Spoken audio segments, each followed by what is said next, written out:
திராவிடம் என்ன பண்ணுச்சு, திராவிடம் என்ன சமத்துவத்தை பேசுச்சு.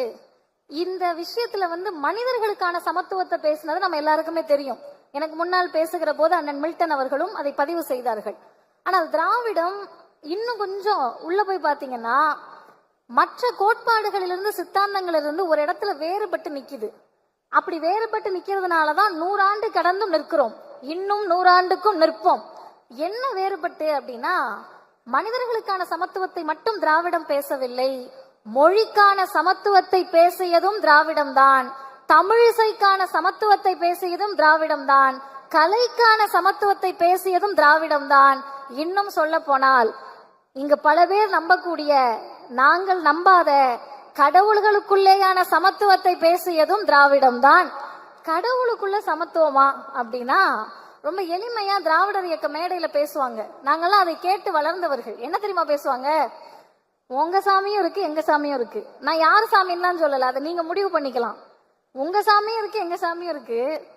எங்க ஊர்ல இருக்கிற எங்க சாமி அது கருப்பனா இருக்கலாம், கருப்பன சாமியா இருக்கலாம், சுடலை மாடனா இருக்கலாம்.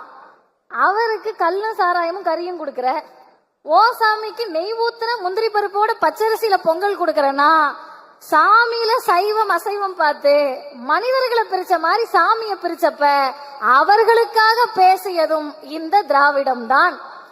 என்ன தமிழிசையில் திராவிடம் செய்தது அப்படின்னு கேட்டா, இன்னைக்கு ரொம்ப பேர் நான் இந்த அரங்கத்திலையும் அதை பார்க்கிறேன்.